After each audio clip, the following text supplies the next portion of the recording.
Paula Bennett. Speaker, now that we've heard from Angry Smurf, we'll understand why actually the Labour Party is so desperately trying to reinvent themselves. Mr. Speaker, Order. Did I hear the member use a name that was not a member's name to refer to a member? Yeah, well, order. If the member did, I'd ask to withdraw. That is not acceptable. So, Mr. Speaker, what we're actually seeing here is a Labour Party that for the last 18 months have been desperately trying to reinvent themselves. I mean, can you see the conversation around the actual boardroom table when they were saying to Phil Goff, actually, Phil Goff, you're not making any traction, you need to reinvent yourself. And then what did they do? They said, wear more leather. Get on a bike, get out there, get into the heartland, visit those pubs on the bike and let's see how it goes. Well, I mean, the advice to Phil Goff is really quite simple. It's called be true to yourself. True to self seems to come through each time. And I say to Mr Goff, be true to self that you're an SPM. I mean, you're a stale pale male and there's nothing to be ashamed of that. And we're seeing people up and down, actually throughout the world, actually embrace their inner selves and actually get away with it. So as Mr Goff travels around the country desperately trying to reinvent himself by sending out a Labour survey that says things like, let's see ourselves as edgy and retro and do you see us as funky? You've got to say it's not really working for him. So first of all, we saw Phil Goff, the paratrooper, who came sailing in out of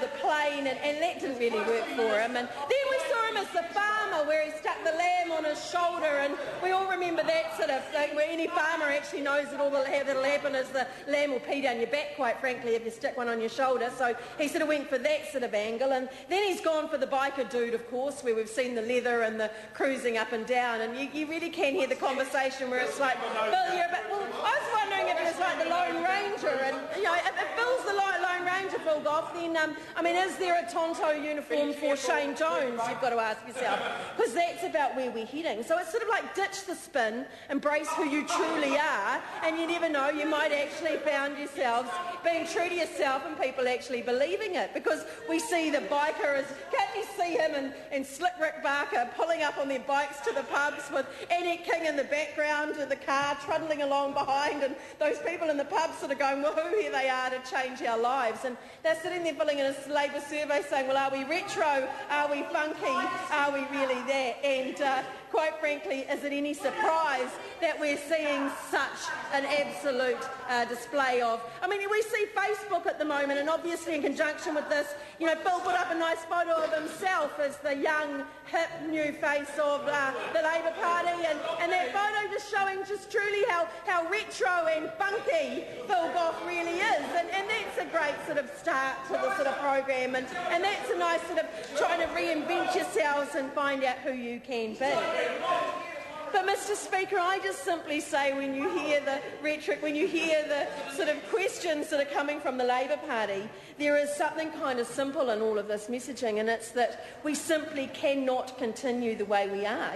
We cannot continue pouring extra millions and millions into our communities like we have for the last 10 years and expecting to see different outcomes. And what we are seeing is actually, dysfunction in our families and some of our families and some of our communities that is getting worse, that is getting more serious. And I say to those who think it doesn't affect them, and there are some New Zealanders that sit back and say, well, that's them and this is us and we're sitting here, that actually it does affect them.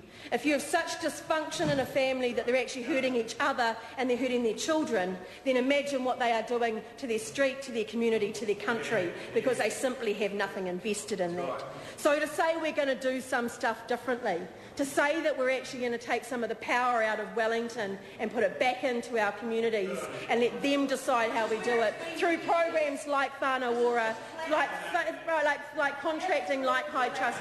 Quite frankly, the member opposite yells out, that's how it's been. For 10 years we saw more money going in, we saw more box ticking being actually required from Wellington, but we did not see outcomes. We have more children being abused and neglected now than we ever have. We have more dysfunction in our families. We saw 10 years of increases in benefit dependence, and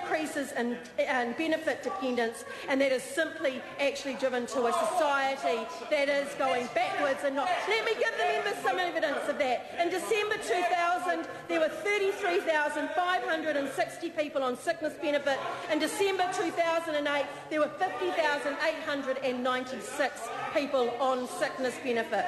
Let's actually go for how many people have been on the invalid's benefit for 5 years or more, Mr Speaker, over 45,000. That is entrenched welfare dependency. This government will not sit back and let that happen.